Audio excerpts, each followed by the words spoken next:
धर्म प्रेमी बंधुओं, शीलवती माताएं, जीवन मनुष्य का मिला है तो इसमें धर्म की श्रेष्ठ कमाई कर लेनी चाहिए,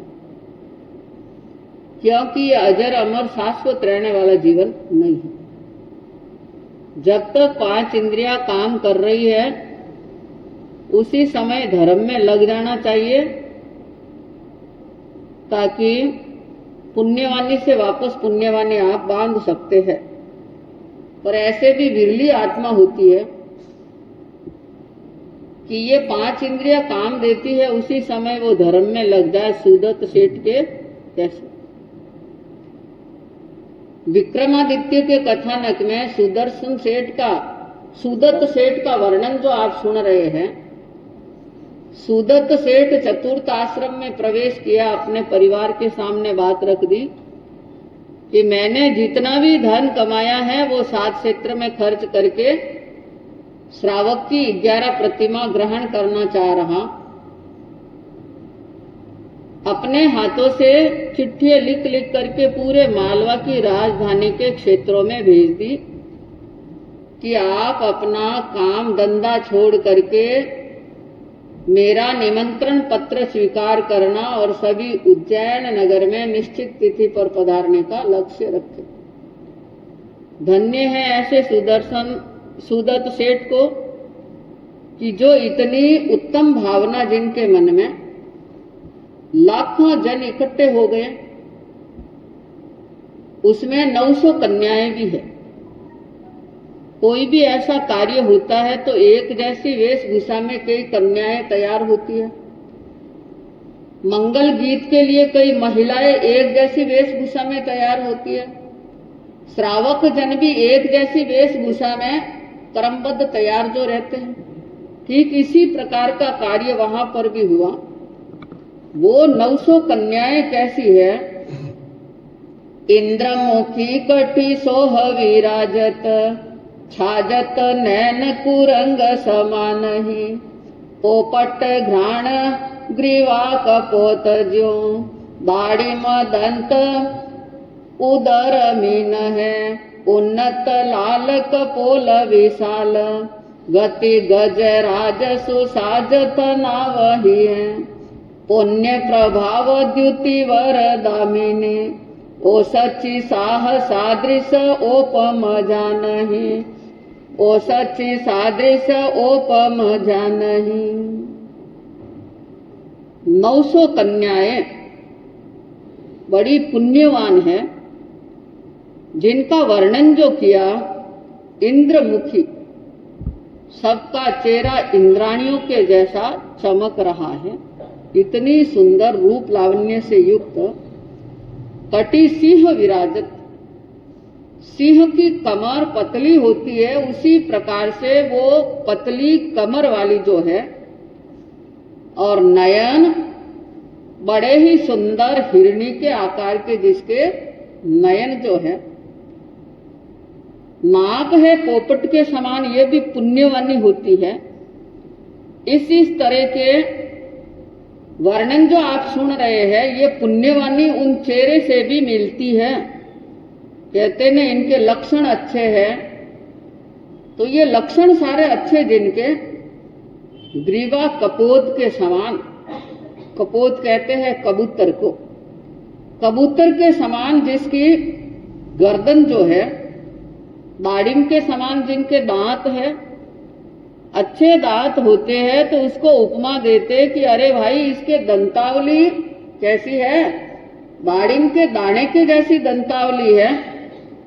उदर जो है वो मीन के समान, मीन कहते हैं मछली को, उसके जैसा उदर। ललाट है बड़ी उन्नतशील, भाग्यशाली जो होता है उनकी ललाट भी बड़ी प्रभावक होती है। और गति है गजराज के समान। गजराज किसे कहते हैं? हाथी को। पुण्यवंत प्राणी होता है, उनकी गति हाथी के समान, गजगमनी के समान होती। एक तो चलता है कि जहां चले बाहर तक आवाज आ जाती है कि अरे कोई आया है, धम धमाधम धम धमाधम पैर रखता है, पैरों की आवाज होती रहती है। जिस घर में पैरों की आवाज होती है तो समझ लो कि वो घर खाली होने वाला है, लक्ष्मी उस घर में टिकने वाली नहीं है। चलते हैं तो पैरों की आवाज नहीं होनी चाहिए।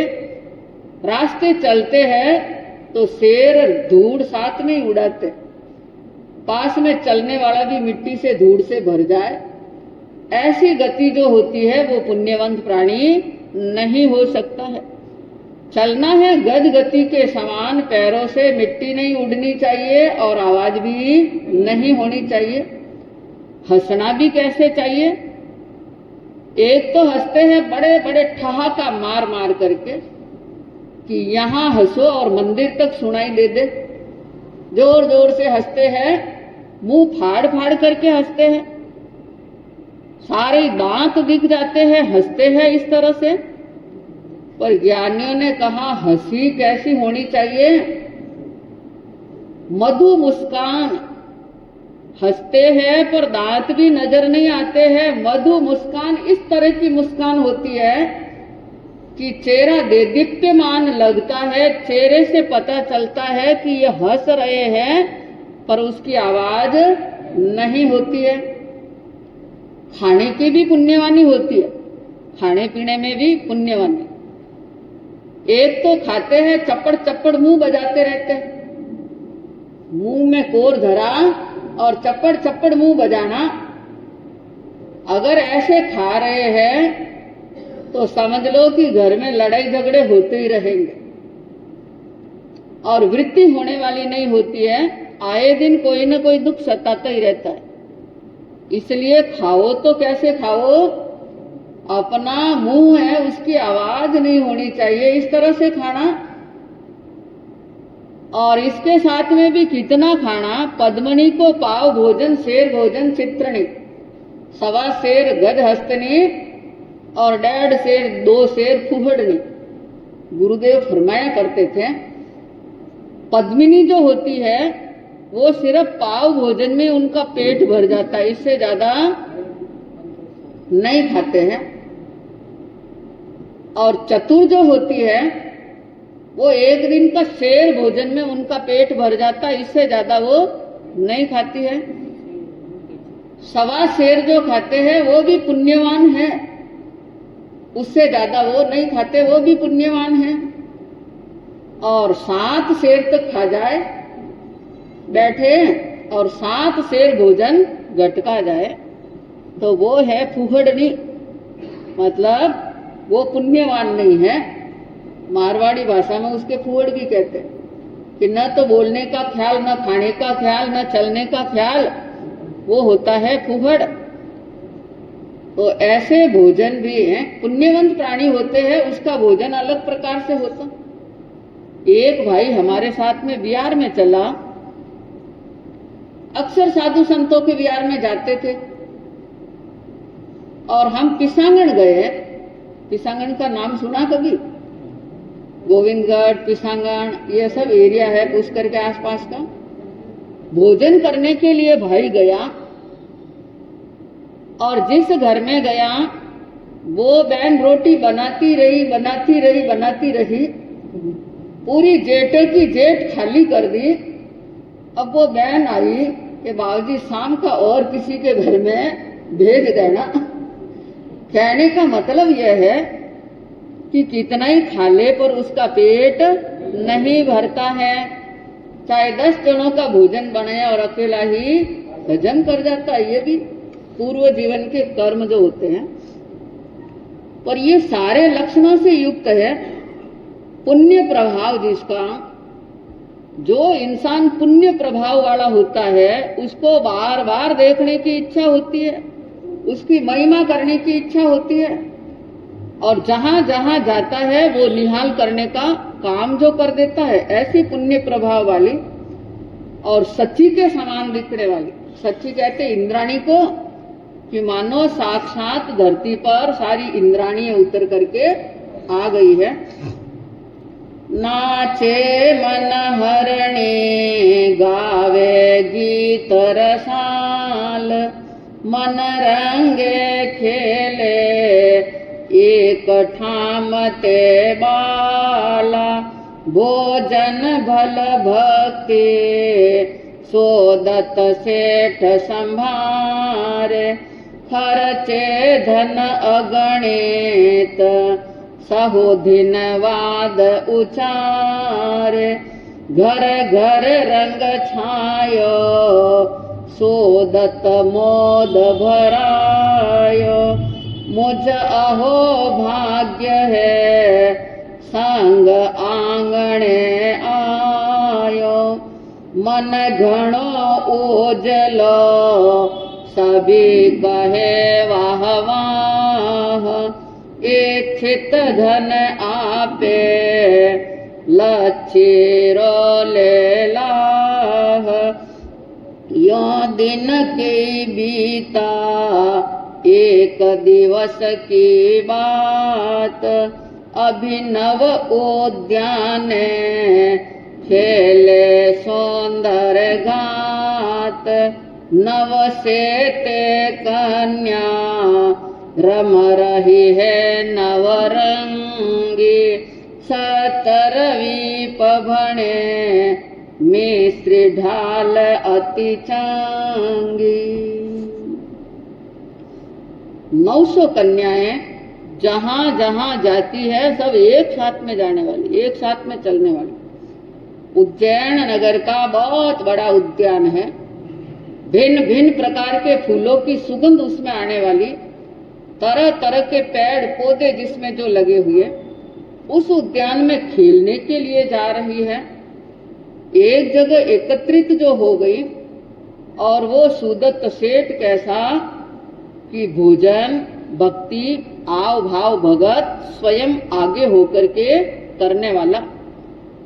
ऐसा नहीं कि इतने व्यक्तियों को बुलाया है तो कितना बड़ा सेठ है, करोड़पति अरबपति लखपति खरबपति, और अपने सिंहासन पर बैठा रहे और ऑर्डर मारते रहे, वैसा नहीं।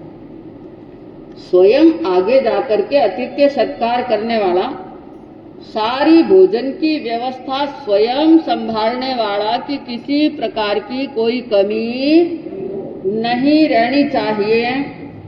जिन साधर्मियों के प्रति भी इतनी भावना है तो साधु संत के प्रति तो उनकी कितनी भावना होगी।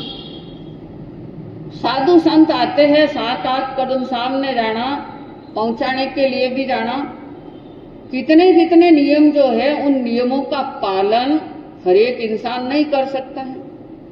आज साधु संत को बुलाते हैं, कहीं पर भी कोई साधु संत आ जाते, अरे महाराज साहब इतना बड़ा भवन बना हुआ है, ये बना हुआ है, वो बना हुआ, आप देखने के लिए पधारना, देखने के लिए पधारना। और अब सेठ सोचते हैं, बड़े व्यक्ति सोच लेते हैं कि अरे आने वाले तो आ जाएंगे, हम कहाँ लेने के लिए जावे, हम कहाँ जावे, आ जाएंगे उस समय कर लेंगे।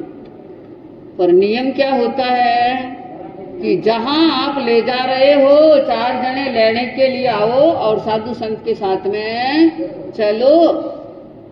ये भी बात हर एक व्यक्ति नहीं कर सकता है। सुदत्त सेठ से कुछ शिक्षा ग्रहण कर लेना, जागे तभी सवेरा, अच्छी बातें होती है वो ग्रहण कर लेनी चाहिए। भोजन भक्ति करते हुए धन इतना खर्च कर रहा है, इतना खर्च कर रहा कि सभी धन्यवाद धन्यवाद दे रहे। अरे धन्य है ऐसे माँ के लाल को, पानी की तरह धन को बहाता जा रहा है। कंजूसाई का कोई काम नहीं है, बड़े उदार दिल से खर्च कर रहा, घर घर में आनंद छा गया।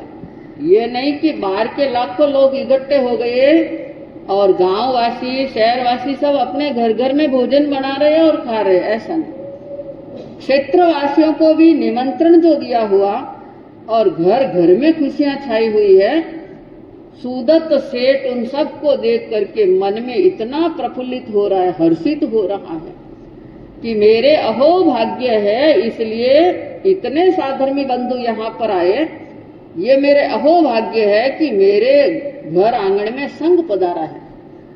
संग आना पुण्यवानी की बात होती है, अन्यथा घर आंगन में संग नहीं आ सकता है। वो संग को देख करके इतने सबको, लाखों जनता को देखकर बड़ा खुश हो रहा, मन बड़ा उज्जवल है जिसका। क्योंकि मन उज्जवल होना, मन मैला तन उजला, जैसे बगवा देख बगवा से तगवा भला, बाहिर भीतर एक। समझ गए कि वो कौवा ही अच्छा है कि जो बाहर और भीतर दोनों काला है, पर मन तो मैला है और तन उजला, ऊपर से बड़ा उज्जवलता रखता है, तो वो व्यक्ति भी काम का नहीं होता। सुदत्त सेठ जिसका मन भी बड़ा उज्जवल है, तन भी बड़ा उज्जवल है, सबके साथ में बड़ी अच्छी भावना है, सभी वाह वाह कर रहे हैं। वाह वाह किसकी करते हैं? जिसमें श्रेष्ठता होती है उनकी वाह वाह करते हैं। बिना श्रेष्ठता कोई भी वाह वाह करने वाले नहीं होते हैं। इस तरह से कई दिन व्यतीत हो गए। उद्यान में कन्याएं खेलने जाती है, संग सारा आया हुआ है, शहरवासी सारे एकत्रित होते हैं, मंगल गीत भी गाते हैं। एक दिन नहीं, 2 दिन नहीं, कई दिन व्यतीत हो गए। 1-2 दिन की व्यवस्था करना भी कोई आसान बात नहीं होती है। कई दिन व्यतीत हो गए हैं, पर एक साधारण व्यक्ति के रूप में दिख रहा है। यह नहीं कि कोई दिखावा बहुत ज्यादा है, ऐसा भी नहीं उसमें। वो 900 कन्याएं उद्यान में खेल रही है, नवरंगी खेलती जा रही है। ये नवरंगी का भी खेल होता है।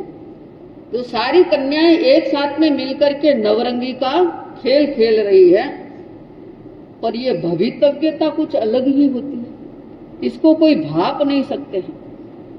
भवितव्यता का मतलब कि भविष्य में क्या लिखा हुआ है ये पता नहीं चल सकता है। बूंदी है भवितव्यता, नकटी नडे निशंक, समयन परखे सुगली, राजा गिणे नारंक। इंद्र चंद्र नागेंद्र पुनि, दानव मानव देख, टाल सक्या नहीं टेट धर, होनहार की रेख। कितना आनंद छाया हुआ है वहां पर यह भवितव्यता बड़ी भूंडी होती है, खराब होती है। इस भवितव्यता का हर एक इंसान को पता नहीं चल सकता कि मेरे भाग्य में आज अभी क्या लिखा हुआ है और कुछ समय के बाद मेरे भाग्य पर क्या होने वाला है। ये केवलियों के अलावा कोई जान नहीं सकता है। समय आज अच्छा है, कुछ समय के बाद समय कैसा आ जाए ये कुछ पता चलने वाला नहीं। ये न तो कोई राजा को गिनते हैं और न कोई रंक को गिनता है। समय बड़ा बलवान होता है। कहते हैं समय बलवान है। राजा हो चाहे रंक हो, किसी को गिनने वाला नहीं। इंद्र हो चाहे चंद्र हो, नागेंद्र हो चाहे दानव हो चाहे मानव हो, कोई भी इंसान क्यों न हो, और बड़ी टेढ़ी चाल से चलने वाले, अकड़ाई रख करके अभिमान से चलने वाले, किसी को भी ये छोड़ने वाला नहीं है। समय बलवान जो होता है, भविष्य में क्या होने वाला है, होनहार की रेख को कोई भी टालने में समर्थ नहीं हो सकते हैं। लिखितमपि ललाटे प्रोजितुम का समर्थ। ललाट में क्या लिखा हुआ है इसको मेटने में कोई समर्थ नहीं हो सकते हैं। इतना आनंद जो छाया हुआ है, उस आनंद में तस्कर खापर तीनपुर नार, नामे चोरों का सरदार, अतुल बल विज्ञानो भंडार, मुसे मालव हांदो माल, दोष्ट डरनार तीर, सच्चा सत्यवंत जन सेवक, विक्रम भूपति। मालवा की राजधानी में तस्कर कहते हैं चोर को, एक खापर नाम का चोर निवास करने वाला, बहुत बड़ी उनकी जो टोली बनी हुई है आपस में, और चोरों का सरदार वो बना हुआ है। खापर चोरों का सरदार है, अतुल बलवान है, जिनके बल का कोई पार नहीं ले सकते, शक्तिशाली है, बलशाली है, और विद्या का भी भंडार है जिनके पास में, विद्या की भी कमी नहीं है। विद्या कईयों के पास में आ जाती है, पर सदुपयोग करता है तो वो विद्या अच्छी है, और दुरुपयोग करे तो वो विद्या कोई काम की नहीं, पर को पीड़ा देते हैं, वो विद्या कोई काम की नहीं हो सकती है। मालवा का माल लूटता जा रहा है, क्योंकि विक्रम 6 मास के लिए बाहर गए हुए हैं स्त्रियों का राज देखने के लिए, और कोतवाल अपनी मस्ती में मस्त बना हुआ है, किसी का डर नहीं, भय नहीं उनको। मालवा का माल लूटता जा रहा है, ऐसा वो चोर। चोर है चंडाल डर दियो दपटी, माल में मदांध घणो कोर कपटी, माल में मदांध घणो कोर कपटी। ओ तो हिंसा खोरो चोर करे कर्म कठोर, डाका डाले अति घोर पोरो कांच लपटी, मान में मदांध घणो कोर कपटी। खेले बाग बीच बाला उत आया मत वाला, लकी रूप तेरा साला तस चित्त चिपटी, मान में मदांध घणो कोर कपटी। सारी रूप की पिटारी ऐसी है न और नारी, इनसे हरि प्रिया हारी ले आज झपटी, मान में मदांध घणो कोर कपटी। ये तो जौवन में छाई खास मेरे मन भाई, विद्या से ती ऊंचे काये करो गुफा घपटी, मान में मदांध घणो कोर कपटी। जैसे चिड़िया पे बाज सिंह हरणी पे गाज, ऐसे कन्या भणी आज ग्रही सात खपटी, मान में मदांध घणो कोर कपटी। मेली गुफा बीच जाके आंसू झरे नैन वाके, घायल हिरणी सी झाके कैसी करी छपटी, मान में मदांध घणो कोर कपटी। लांबा लेती है निशासा तजी जीवन केरी आशा, मुनि मिश्र ने प्रकाशा कर्म गति अपटी, मान में मदांध घणो कोर कपटी, मान में मदांध घणो कोर कपटी। चोर जो है वो चंडाल के जैसा है, कोई ऐसा ही क्रूर कर्मी होता है तो उसको उपमा किसकी देते, ऐसा चोर जो है और मान में अंधा बना हुआ है कि जो इस धरती पर जैसा मैं चाहूं वैसा कर सकता हूं। क्रूरता है, कपटी भी है, ऐसा हिंसाखोर है, क्योंकि चोरी करने वाला हिंसा से भी डरने वाला नहीं हो सकता है। ये बातें आप सारी प्रत्यक्ष जानते हैं, इसलिए ज्यादा विस्तार की जरूरत नहीं है। कठोर कर्म करने वाला, चारों तरफ डाका डालने का काम कर रहा, 900 कन्याएं बाग में खेल रही है और उनके पास में गगनगामी विद्या है, क्योंकि अनेक विद्याओं से युक्त था। आकाश में उड़ना और धरती पर भी उतर जाना। ऊपर आकाश में उड़ते उड़ते उसकी नजर उन कन्याओं पर पड़ जाती है, बाग के मध्य में नजर पड़ती है और वहां पर आता है, देखता है उन कन्याओं को, अदृश्य बनकर के देख रहा है। इतना विशाल कन्याओं का झुंड और एक जैसी रूप लावण्य वाली है, इतना रूप जिसके झलक रहा है, इनके सामने हरि प्रिया की भी हार हो जाती है। किसकी? कृष्ण की पटरानी कौन है? उसकी भी हार हो जाती है। चाहे राधा रुक्मणी कोई भी आ जाए तो वो भी हार खा सकती है। इतना रूप लावण्य जिसका देख करके मन में सोचा कि मेरे लिए कोई बड़ी बात नहीं, मैं चाहूं तो अभी इसको यहां से उठा लूं। ऐसी स्त्री, ऐसी कन्याएं मैंने आज दिन तक जीवन में नहीं देखी। यौवन अवस्था में जो आई हुई, उसके मन को वो कन्याएं भा गई। कन्याओं को देख करके कामी कपटी जो होता है वो किसी ये शुश्रूषा होती है।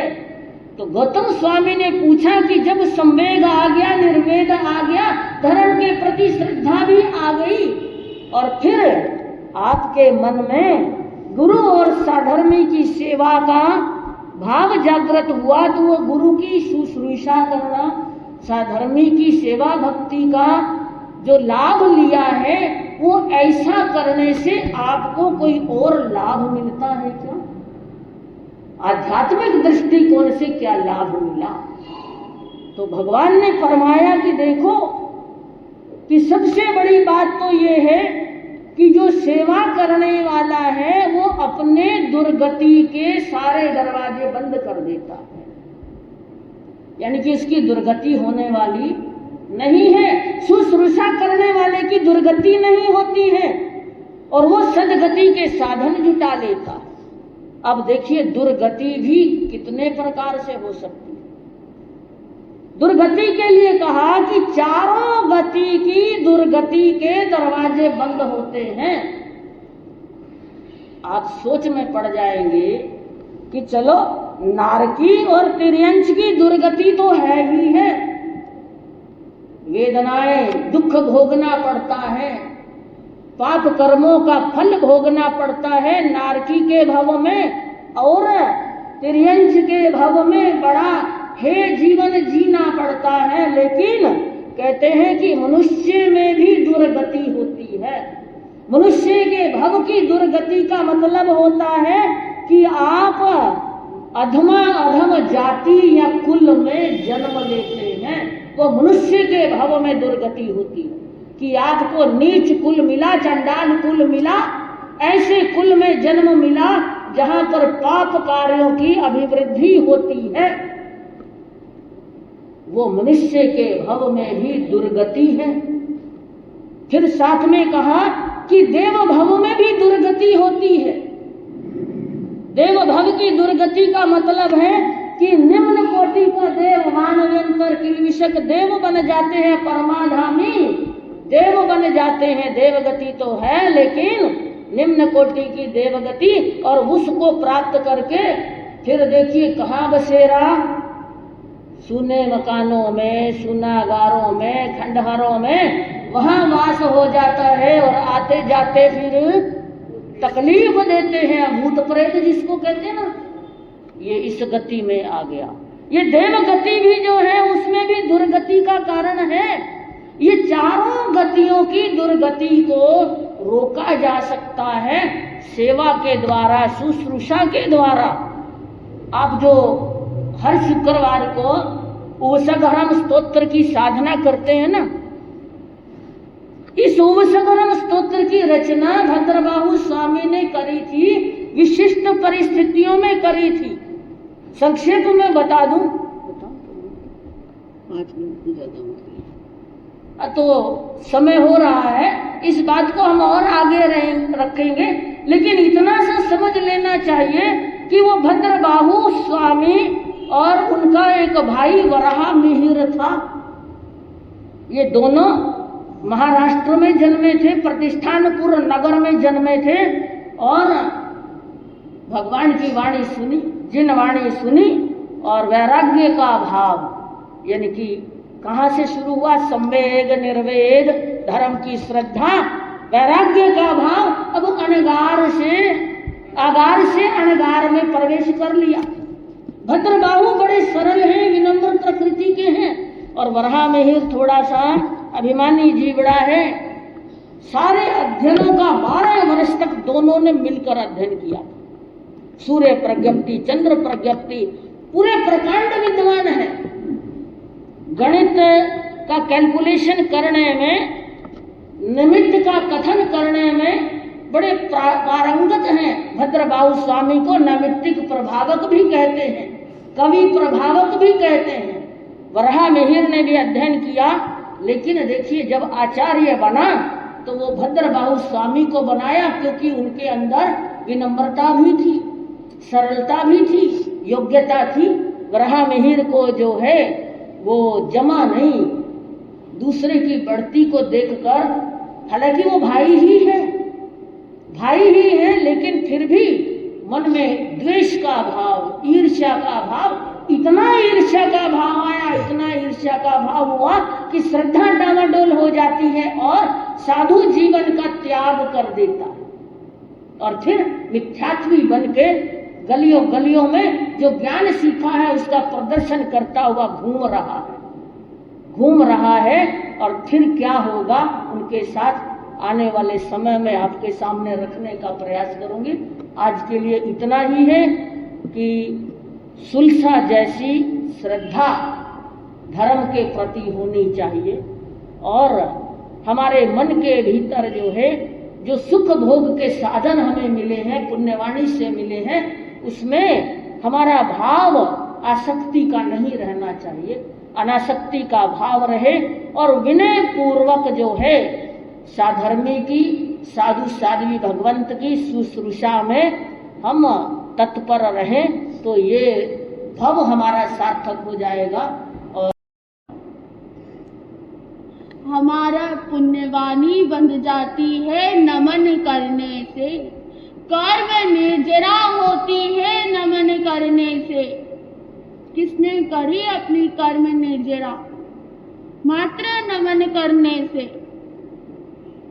सुना भी, कई बार सुना।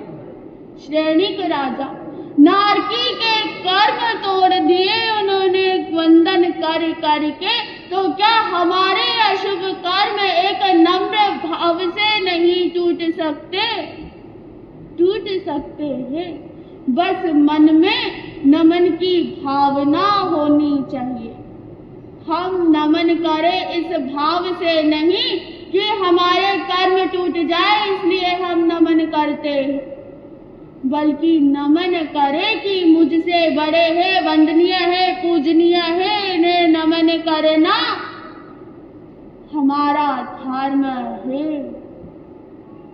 हमें अपने अनंत भवों की पुण्यवाणी के बाद हमें कोई बड़ा मिला, इसीलिए हम नमन करें, बड़ों का आशीर्वाद ले। और बड़ों के आशीर्वाद से क्या होता? कहते हैं कि आया हुआ संकट भी टल जाता है यदि हमें बड़ों का आशीर्वाद मिल गया तो।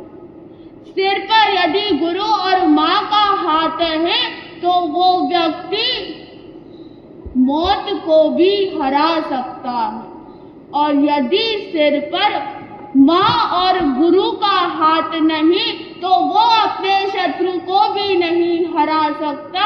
इसीलिए हम हमेशा खानदानी कहलाना चाहे तो इस खानदानी के 4 अक्षरों से हम एक शिक्षा को ग्रहण कर ले अपने जीवन में, और जिसके जीवन में ये शिक्षा आ गई वो सच्चा खानदानी कहलाने का अधिकारी हो जाएगा। खाना है तो गम, ना नहीं करना है व्यसन वृत्ति, और जिससे हमारे कर्म बंद हो वह कार्य। द से हमें दातार बनना है तो न से हमें नम्र भाव को रखना है, तो यही हमें खानदानी कहला सकते हैं, यही खानदानी हमें संदेश देता है। अब चिंतन और मनन आपका है कि आप कितने खानदानी कहलाने के सही अधिकारी हैं, क्योंकि खानदान का जो अर्थ निकलता है वो आप सबने सुन लिया, समझ लिया। चिंतन मनन आपको करना है कि इतनों में से आपको क्या ग्रहण करना है या आप में क्या गुण है। यदि नहीं तो ग्रहण कर लेना है, और यदि है तो उसे आत्मसात कर लेना है। इन्हीं शुभ भावों के साथ